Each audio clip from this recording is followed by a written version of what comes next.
11월 4주차 국내 소식입니다. 이번 방송이 마지막 방송으로 보시면 좋을 것 같습니다. 사실 제가 이 경제신문 요약하는 방송은 제 마음 한켠에 정치라는 거를 하고 싶었거든요. 그리고 또 나는 좀 괜찮다, 또 다른 사람보다 뛰어나다, 이런 거만한 생각도 하고 있었어요. 근데 시간이 지나면서 저는 아무것도 아닌 사람이고, 단지 평범함도 유지하기가 힘든 사람이구나라는 생각을 좀 했습니다. 아직도 장가도 못 갔잖아요. 지금 사는 것도 정말 나름 열심히 살기 때문에 그나마 유지하지 않나 생각이 좀 들고요. 늘 부족한 사람이라고 생각하고 있어요. 그래서 이 방송을 시작한 이유는 그런 마음, 저 참편에 이제 마음속에 정치라는 걸 한번 꿈꿨던 것도 있고, 그 다음에 대중 앞에서 한번 연설을 언젠가는 내가 할 날이 오겠다. 그날을 위해서 좀 준비를 하자. 그리고 두 번째는 훗날 사람들 앞에 섰을 때 정치, 경제, 사회, 문화 이런 어느 정도의 큰 틀을 알고 가야지 정확하게 정체감을 내지 않을까. 사람들한테 정확하게 전달하지 않을까 이런 생각도 들고 이제 공감도 할 수 있지 않을까 생각이 들었습니다. 그리고 또 복잡한 내용을 단순하게 하는 연습도 할 필요가 있고, 왜냐하면 상대방이랑 대중들은 보통 복잡한 거 싫어하잖아요. 그리고 물론 복잡하게 얘기하는 사람들은 대부분 그 속에 의도가 숨어 있다고 봅니다. 그래서 저는 개인적으로 복잡한 거를 단순하게 말하는 연습을 해야 되겠다 해서 이 방송을 한 거예요. 그래서 많은 걸 얻었습니다. 제가 그리고 방송하면서 제 스스로 피드백을 하면서 뭐 말투 안 좋은 거, 호흡 소리 이런 거 고쳤고요. 못 고친 것도 있어요. 지금 뭐 몸이 왔다 갔다 하거든요. 추워서 그래요. 온풍기 끄고 하니까요. 그런 거는 좀 고쳐야 되는데 우선은 정치라는 거를 마음을 접었고요. 지금 앞으로 세상을 볼 때 예언 아닌 예언을 하다 하면 경제 쪽으로는 할 얘기가 없습니다. 정치 쪽으로도 할 얘기가 없고요. 앞으로요. 왜냐? 요번에 경제 위기가 오면 최소 3년에서 8년 갈 거라고 봐요. 8년 안에 영웅이라는 사람이 태어나지 않는 순간은 우리나라는 최소 20년의 경제 위기가 올 거라고 봅니다. 지금 상태로 봤을 때요. 그래서 그 경제 위기는 언제 터지냐? 벌써 터진 거예요. 터졌는데 피부로 와닿지 않은 거죠. 그리고 정치도 많이 기득권화가 됐고 종교화가 됐다고 봅니다. 내 편이면 무조건 지지하고 잘못해도 이렇게 종교화가 됐고 사람들은 서로 다 층별로 이기적이 됐어요. 상류층은 상류층 나름대로, 중간층은 중간층 나름대로, 하위층은 하위층 나름대로. 상류층은 자기만 돈 벌면 돼, 자기 자식, 자기 가족만 행복하면 돼라는 생각으로 많이 바뀐 것 같고, 그리고 중산층은 투기에 눈이 멀어서 노동의 대가보다는 투기의 대가를 더 따졌고, 그리고 요번에 뭐 많이 투기했는 사람 지옥으로 갈 것 같습니다. 하위층은 공짜만 바라고 거기에 물이 들었죠. 그리고 젊은 세대들은 일하려 하지 않고 힘든 거 하려 하지 않고 쉽게 뭔가 빨리 성공하려 원하는 사람들로 넘쳐나고, 노인들 역시도 받기만 원하고 해준 건 별로 없는데 본인들이 내가 부모니까 당연히 자식한테 받아야지 이런 생각이죠. 왜 그래야 되죠? 아무튼 사회가 너무나 이기적으로 바뀌었고 저는 개인적으로 제대로 한번 대한민국이 바다 끝까지 망해야지 그나마 정신 차린다 이렇게 보고 있습니다. 그래야지 그때 개혁이 일어나지 않나 생각이 들어요. 왜냐하면 시체 속에 그 핏물이 흐르는 그 강이 썩어서 그 썩은 게 거름이 돼갖고 거기서 싹이 나와야 되거든요. 지금은 그럴 시가 아니라 봅니다. 저 혹시 정치를 꿈꿨을 때 지금 분위기, 지금 어떤 환경에서는 저도 만약에 나가면 그냥 매몰되겠죠. 그리고 우리나라는 혈연, 지연, 학연이 중요하잖아요. 저는 뭐 그런 거에 관련 우리나라 그 현사회 그런 게 내밀 수 있는 게 전혀 없는 사람입니다. 포부만 크죠. 그래서 돌이켜 생각해 보니까 나는 아무것도 아닌 놈이구나. 평범함도 유지하기 참 힘든 삶을 사는구나 이렇게 생각했습니다. 그리고 장가도 가야 돼요. 주말에 제가 맨날 이거 한다고 1월날 못 쉬고 이렇게 하는데 장가도 가야죠. 그래서 지금 제가 42이거든요. 내년에는 꼭 선을 보고 좋은 사람 만나서 장가를 가고 싶습니다. 저도 결혼하는 것 자체도 저한테는 특별한 거예요. 결혼은 누구나 다 할 수 있다고 얘기하는데 저한테는 정말 큰 어떤 거라고 봅니다. 아무나 할 수 있는 게 아니에요, 결혼도. 아무나 아빠가 될 수 있는 것도 아니고요. 아무나 가정을 꾸리는 것도 아니라고 봅니다. 그래서 부럽기도 하고 또 저도 이제 노력해야죠. 늦었지만 노력해야죠. 그래도 한평생 사는 거 행복하게 사는 게 좋죠. 사랑하는 사람 만나서 남자 여자 차별하고 뭐 이런 게 아니고요. 그래서 그렇게 또 하고 싶고요. 그래서 내년에는 많이 주말에 이런 신문 방송 안 찍고 열심히 여성분들을 좀 만나려고 노력할 것 같습니다. 전 선봐서 결혼하고 싶어요. 개인적으로 연애해서 결혼하기 좀 늦었다고 보고요. 뭐 잘난 것도 없는 사람이기 때문에 그래서 뭐 가정을 꾸리면 감사하게 살지 않을까 생각이 듭니다. 지금도 현재 위치에 굶지 않고 남한테 손 벌리지 않고 은행 가서 돈 빌리지 않을 정도로 살고 있기 때문에 감사하고 있어요. 지금 현재 삶에. 그런데 욕심이죠. 뭐 더 행복해지기 원하는 욕심일 수도 있다고 생각합니다. 아무튼 방송은 여기까지만 하고요. 그 다음에 영어 관련된 방송은 계속 할 거예요. 그거는 제 본업이기 때문에요. 그리고 영어 방송 같은 경우는 왜 그러냐면 많은 학생들이 제가 어릴 때 생각나거든요. 저처럼 고통 안 받았으면 좋겠어요. 공부하는 데 있어서. 그런 마음으로 또 제가 똑똑하진 않지만 제가 다른 시각으로 본 내용에 대해서 이렇게도 볼 수 있다라는 걸 알려주고 싶은 마음에 하는 겁니다. 그리고 또 내년에 학원을 하나 더 하거든요. 체인점식으로. 사실 여러 개의 체인점을 계속 내고 싶어요. 근데 그건 제 욕심이고요. 우선 주어진 환경에 최선을 다하려고요. 그래서 하나를 냈으니까 최선을 다해야죠. 망하면 어떡하니 이렇게 하는 사람도 있는데 그땐 그때 생각하면 좋을 것 같습니다. 사람이 시작도 하기 전에 그런 생각하면 안 되잖아요. 그래도 이것도 신중하게 생각해서 한 거거든요. 저는 개인적으로 사람이 태어나면서 살아가야지 태어나면서 죽어가야 된다고 생각하진 않습니다. 그래서 늘 노력해야 되고 감사해야 되고 그리고 제가 현재 자리에 만족하고 머무르면 죽어갈 것 같더라고요. 그래서 이렇게 또 하나 또 오픈해서 열심히 이제 해야 되겠다 생각하고 있습니다. 지금 시간 날 때마다 인테리어 하고 있어요. 혼자. 힘들긴 하죠. 힘들어요. 힘든데 인건비 아까워서 그 돈이라도 아끼려고 하는 것 같습니다. 그래야지 또 제 손때도 묻고요. 최대한 할 수 있는 건 해야죠. 제가 할 수 없는 건 남한테 맡기고요. 최대한 할 수 있는 건 혼자 해볼 생각입니다. 그래서 그동안 제 강의 들어주신 방송 들어주신 분 감사드리고요. 이제 신문 같은 경우는 핵심 정보가 있고 아닌 정보도 있어요. 근데 그걸 좀 구분할 줄 알아야 되는데 꾸준히 보다 보면 구분할 수 있을 것 같습니다. 그리고 앞으로는 경제가 안 좋아지고 사회가 안 좋아지기 때문에 정말 이상한 소식과 정보들이 넘쳐날 거예요. 거기에서 옥석을 가릴 준비를 하시려면 남의 말에 귀 기울이지 마세요. 자기 감정, 자기 느낌, 가슴이 가는 대로 선택하시면 좋을 것 같습니다. 남들은 뭐랄까 좋은 정보를 주지 않을 거라 보고요. 내가 잘 되는 걸 원치 않은 사람들이 주변에 더 많다고 봅니다. 나를 응원하는 사람보다. 물론 나를 응원하는 사람 만나면 정말 행복한 인생이죠. 네. 아무튼 앞으로 경제는 안 좋아질 거 뻔하고요. 그 다음에 코로나 관련돼서도 더 심해질 거라고 봅니다. 최소 코로나도 3년에서 4년 갈 거라고 봅니다. 근데 제가 국선도를 했지만 국선도 창시자 청산선사님 책을 봤거든요. 거기에 호흡기 질환으로 심해져 갖고 오늘 웃고 떠든 자가 내일 죽는다 이렇게 돼 있어요. 그래서 살 사람은 살고 약한 사람은 죽는데 그래서 호흡법 연습을 하셔야 됩니다. 그래서 늘 복식호흡 하는 연습 좀 하시고요. 그럼 폐가 강해지니까요.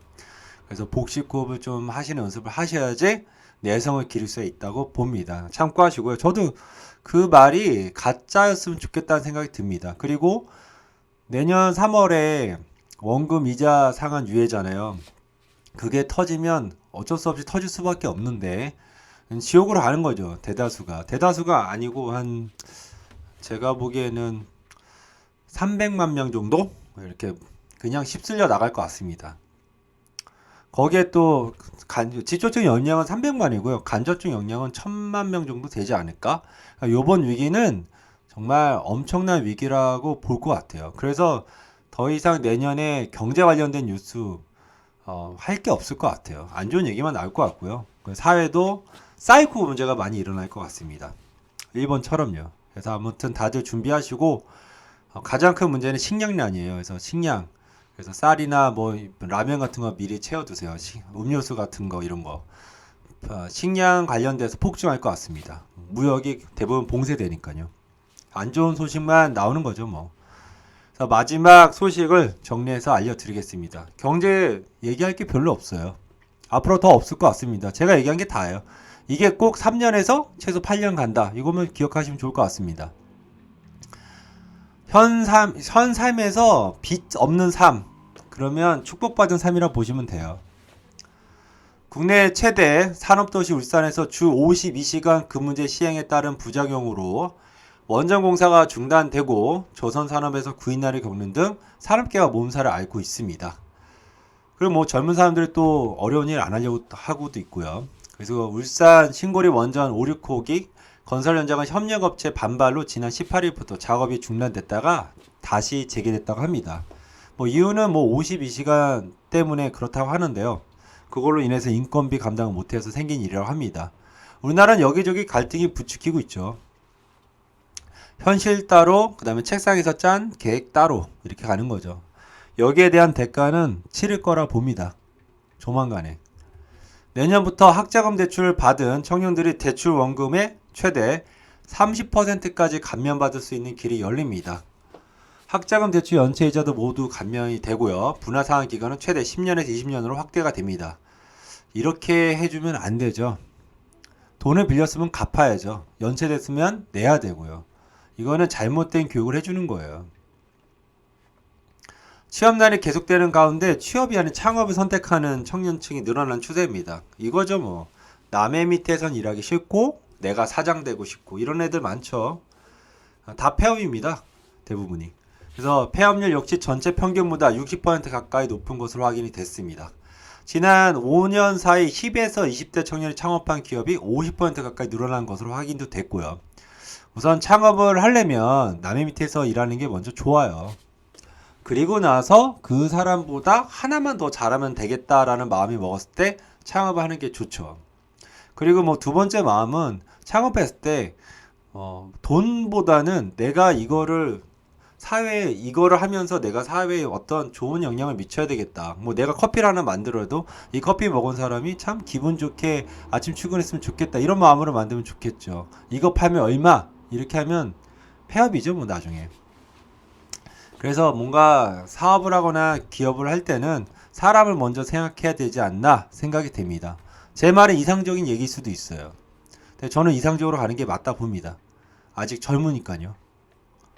문재인 정부에서 기업 법인세 부담률 상승폭이 김영삼 정부 이후 역대 정권 가운데 가장 높은 수준을 기록했다 합니다. 임기 초에는 3.4에서 2019년 기준 4.4%까지 올라갔다고 해요. 참고로 OECD 평균 2.9%라고 합니다. 한국은행이 기준금리를 연 0.75에서 1% 인상하면서 코로나19로 인한 제로금리 시대를 1년 8개월 만에 청산했습니다. 이건 금리 계속 올릴 것 같습니다. 앞으로 계속. 몇 번 올릴지 몰라요. 그래서 기준금리 인상에 맞춰 국내 시중은행도 예금, 적금 등 수신상품 금리를 최대 0.4%포인트까지 올렸습니다. 예적금 하면 되죠. 돈 있으면. 데이터가 넘치는 데이터 과잉 시대가 되면서 스타트업들이 빅데이터를 넘어 딥데이터로 고개를 돌리고 있습니다. 그러니까 많은 데이터보다는 핵심적인 데이터가 더 좋다 얘기죠. 사람도 마찬가지예요. 친구가 많으면 뭐합니까? 한두 명 소중한 친구가 있는 게 훨씬 낫죠. 그래서 사람을 많이 만나고, 예전에 저도 친구에 대해서 고민한 적 있거든요. 인연에 대해서. 사람은 우선 많이 만나고 시간이라는 걸음 중에 의해서 걸러라 이런 얘기가 있더라고요. 맞는 것 같습니다. 시간이 지나면 소중한 친구들만 남게 돼요. 남들도 수집할 수 있거나 허위 정보가 섞인 빅데이터보다 남들이 모르는 구체적인 정보가 담기고 정확성까지 담보된 딥데이터를 활용할 경우 경쟁사가 따라오기 힘든 격차를 낼 수 있기 때문이라고 합니다. 핵심적인 정보가 더 좋죠. 쓰레기 정보도 많으니까 요즘에. 부동산 이야기입니다. 전세대출 규제 강화, 전세값 급등으로 서울에서 전세 대신 월세가 사상 최고 거래량을 기록한 것으로 조사가 됐습니다. 이거는 집주인들이 그리고 갭 투자한 사람들이 월세자한테 떠넘긴 거죠. 올해 1월부터 이달 20일까지 서울에서 월세가 조금이라도 낀 아파트 임대차 거래량은 56,166건이에요. 이유는 전세값 급등세가 지속되면서 이를 감당하지 못한 세입자들이 월세 시장으로 대거 유입됐기 때문이죠. 전세자금 대출도 막혔죠. 그래 무주택 서민들이 월세로 내몰리게 되었습니다. 또한 월세 수요가 늘자 월세 가격도 치솟아 세입자들의 고통이 가중되고 있어요. 정말 생각 있는 정치인이라면 집 없고 월세 사는 사람들을 위한 목소리를 내야 돼요. 종부세 이런 얘기 하는 게 아니고요. 집 있는 자들이야 그나마 낫잖아요. 기재부는 올해 주택분 종부세를 내라고 통보받은 국민이 95만 5천 명이라고 밝혔습니다. 맨날 연실 그 신문에 종부세 100만 명 넘었다 이러는데 아니 돈 벌었으면 부동산 올라왔으면 세금 내야 되는 거 아닙니까? 돈 벌 때는 좋아라 하면서 집값 올랐다 좋아라 하고 세금 낼 때는 싫은 거예요 지금? 지난해 66만 7천 명과 비교하면 41.7% 불어난 수치입니다. 이들이 내야 할 세금은 5조 7천억 원, 1년 새 3배 급증했습니다. 이에 많은 전문가들은 영유아 등 모든 연령층이 포함된 인구로 종부세 비중을 계산하는 것은 어불성설이라고 꼬집었는데 이번에 갭 투자하고 세 채, 5채 이상 산 사람들 대부분 한 10만에서 15만이라고 좀 보고 있습니다. 근데 그 중에서 기자들이 많이 속한 것 같아요. 기자들이 자기 이야기니까 연실 종부세 얘기 많이 하고 있네요. 집값 올랐으니까 내야죠. 그러게 왜 자기 돈으로 투자 안 하고 남의 돈으로 은행 돈으로 빚내서 투자해서 이 상태까지 왔습니까? 이번에 망해야 될 사람들입니다. 종부세도 못 낼 정도의 재산 갖고 있으면 처분해야죠. 처분도 안 될 거예요. 부동산 거래가 없기 때문에. 학교나 공장에서만 운영되어 온 기숙사 형태의 공유주거 시설이 앞으로는 일반에게도 제공될 예정입니다. 이번 개정안은 공공과 민간이 대규모 공유 주거 서비스를 제공할 수 있도록 건축법 시행령에 공동 기숙사 용도를 신설하는 내용을 골자로 있어요. 그래서 내년 1월 5일까지 입법 예고 기간을 거쳐 3월께 공포 예정인데 이건 잘 되겠습니까? 우리나라 공동으로 쓰면 개판으로 쓰지. 철저하게 통제해야죠. 대학교 이제 기숙사 가보세요. 얼마나 더럽고 지저분한지. 서로 안 추워서. 종합 부동산세와 기준금리 인상, 대출 규제가 맞물리면서 서울을 비롯한 전국 부동산 시장에 매도 분위기가 확산되고 있습니다. 매도 우입 분위기죠. 이게 지금 매도하려고 내놨는데 팔리지 않아요. 대출도 금지됐는데 누가 삽니까 이거를. 그리고 최고점이에요 지금 솔직히 얘기해서. 나보다 더 멍청한 호구한테 넘기려고 하는데 그 호구가 돈이 없네요. 그래서 그동안 참고 있던 아파트 소유자들이 매물을 내놓고 있다고 조사되고 있지만 팔리지 않습니다. 자신들이 세금 내야죠. 부담하고요.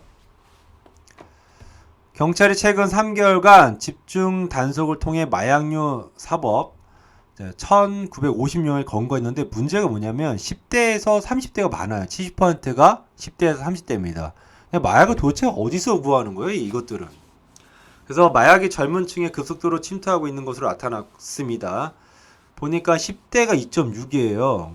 20대가 37%, 30대가 29, 40대가 16입니다. 한국에서 발급하는 영문 운전면허증을 자국에서도 사용 가능하도록 허가한 국가가 총 54개국으로 확대됐습니다. 그러니까 우리나라에서 발급하는 운전면허증을 영문된 운전면허증 갖고 있으면 외국 가서도 이제 운전할 수 있어요. 해당 주요 국가를 보니까 홍콩, 필리핀, 호주, 영국, 스위스, 튀니지, 미국, 캐나다 이렇게 됩니다. 참고하세요. 미쓰비시 UFJ 은행 등 일본 대형 은행과 대기업 70여 곳이 참여한 협의체가 디지털 통화를 시험 발행합니다. 국가에서 발행하는 게 아니고 은행과 대기업이 합작해서 발행하네요. 초기에는 기업 간 송금 등이 활용되며 이르면 2022년 후반 실용화를 목표로 하고 있습니다. 일본을 비롯한 여러 나라에서는 중앙은행이 발행하는 중앙은행 디지털 통화에 대한 검토가 진행되고 있어요. 디지털 통화가 나오는 순간 비트코인 다 없어질 거예요. 일본 정부가 중국의 군사력 강화 등을 이유로 주일미군 주둔 비용에 대한 분담금을 크게 늘릴 것으로 보입니다. 지금 중국이 저렇게 나올수록요, 아시아에서는 일본의 힘이 커질 수밖에 없어요. 미군도 당연히 일본한테 힘을 실어주는 거죠. 우리나라는 뭐냐? 패싱이에요, 그냥. 그래서 주일 미군이 주둔하는 데 필요한 광열, 수도비 등 지원하는 틀에서 벗어나 미일 공동훈련 등에 들어가는 비용 등을 부담하는 방안도 추진하고 있습니다. 지금 아세안 시장을 먹어야 되는데 지금 중국 입장에서는 아세안만 먹을 생각을 하는 것 같습니다. 근데 중국이 그 정도의 역량이 있는 나라라 보지 않아요. 뭐 자원과 국가 크긴 크지만 하는 행동 뭡니까? 양아치 국가 아닙니까? 양아치 짓 하고 자기만 아는. 그래서 중국이 절대로 아세안의 맹주가 될 수가 없다고 봅니다. 그럼 누가 돼야 되냐? 우리나라가 돼야 돼요. 동남아에서 선호하는 국가는 일본도 아니고 중국도 아닙니다. 대한민국이지. 근데 왜 우리나라가 이러한 지정학적 위치와 좋은 영향을 미치는데 이러한 좋은 여건을 잘 활용 못하는지 한심스럽습니다. 국민 하나로서. 전 세계적으로 코로나19 재확산의 물결이 거센 가운데 현 추세가 지속된다면 내년 3월까지 유럽 내 사망자가 70만 명 더 늘어날 수 있다는 경고가 나왔어요.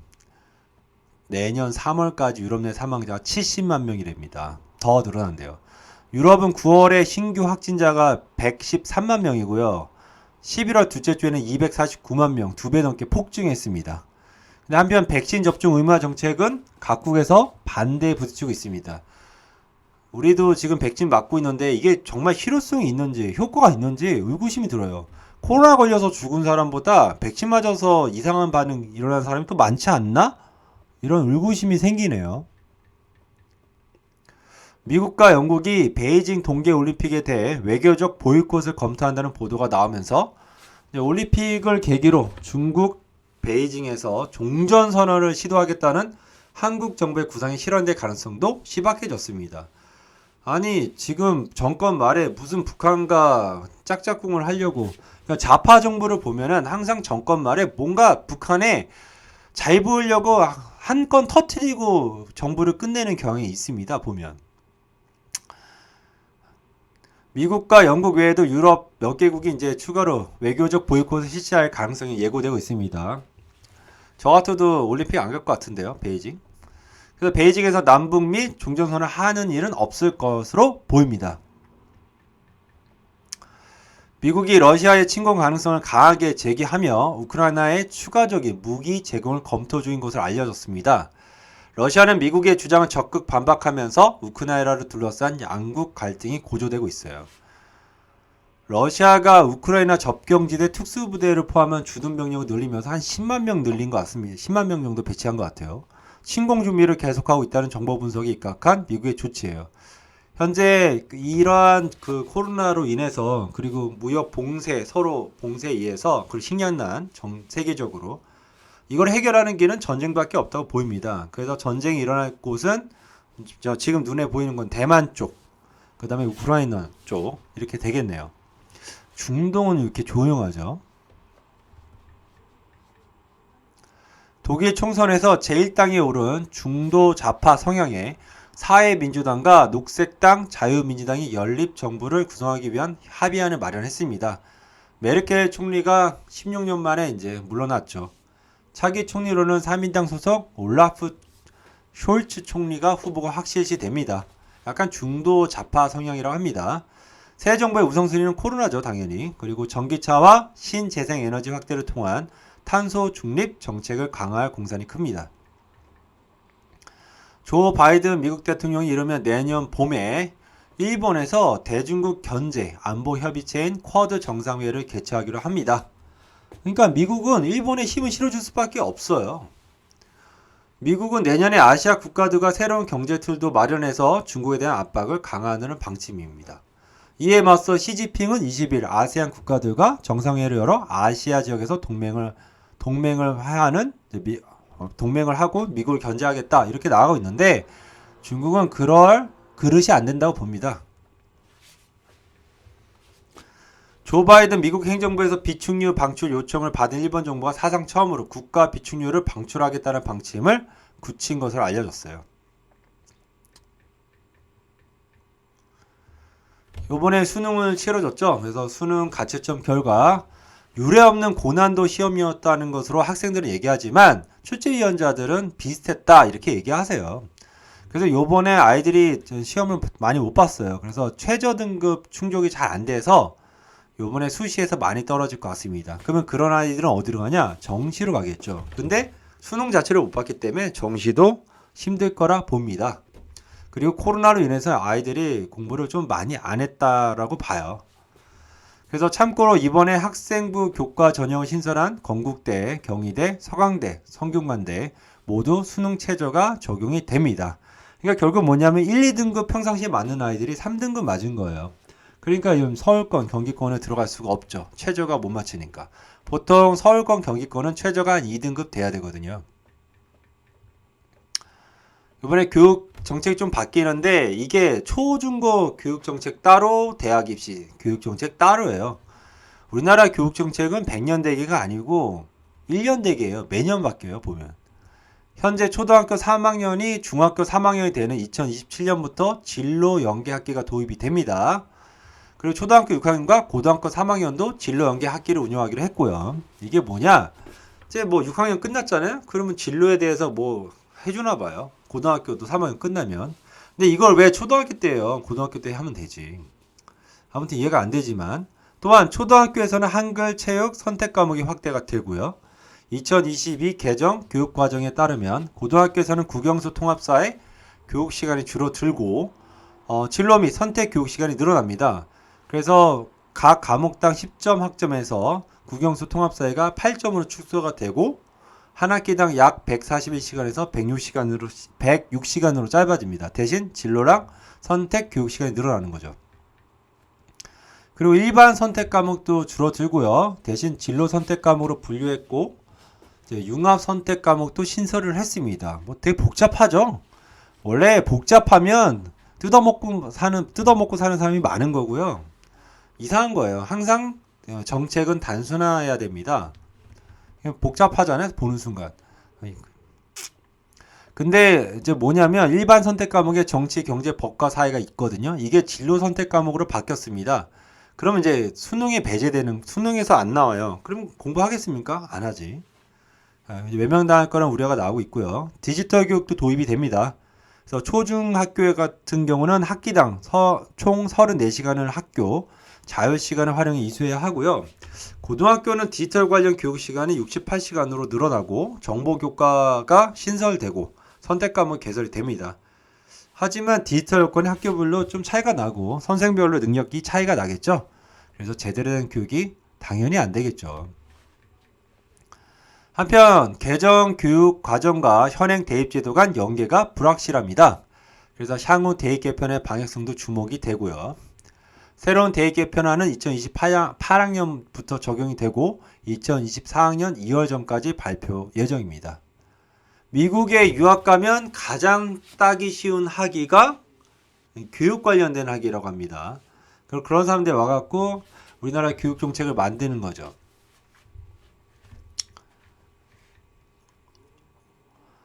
우리나라 국민은 노동소득이 41세 정점을 찍고 60세부터 소득보다 소비가 더 많아지는 적자 인생이 시작되는 것으로 나타났습니다. 적자 규모로는 이제 의료비 영향이 가장 많이 나갑니다. 나이가 들수록 의료비에 돈이 많이 나가요. 건강하시면 돈 버는 거예요. 60세에서는 보니까 의료비가 얼마 나가냐? 117만원, 70세에 1390만원, 80세는 1827만원까지 확대가 됩니다. 그래서 건강한 게 돈 버시는 거니까 다들 건강관리 잘 하시고요. 그 다음에 이왕이면 이 방송 듣는 분들은 자기가 하고 싶은 거 하면 살고 늘 배움에 감사드리고 현재 감사하고 좀 멋있는 인생을 살으셨으면 합니다. 여기까지 하겠습니다. 지금까지 신청해 주셔서 감사합니다. 추워서요, 말이 잘 안 나오네요. 감사합니다.